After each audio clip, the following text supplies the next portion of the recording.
किस्सा की ए अखां दा, रौला की ए सावां दा, मैं सब कुछ दस के जावांगा, मैं सब कुछ दस के जावांगा।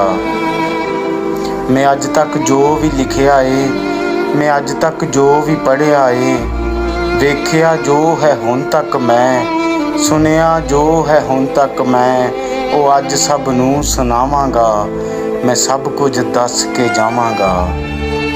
किते जंगां ते झेड़े ने, ये तेरे ने ना मेरे ने, होए हाकम हनेरे ने, कदों होने सवेरे ने। चलो एक काम कर जाइए, ते जा सूरज नूं सन लाइए, ते चानन खो के लै आइए। जे ये भी नहीं तुसी करना, फिर अंदरला जुग नूं दफनाइए। मैं जो सोचिया करना, हनेरे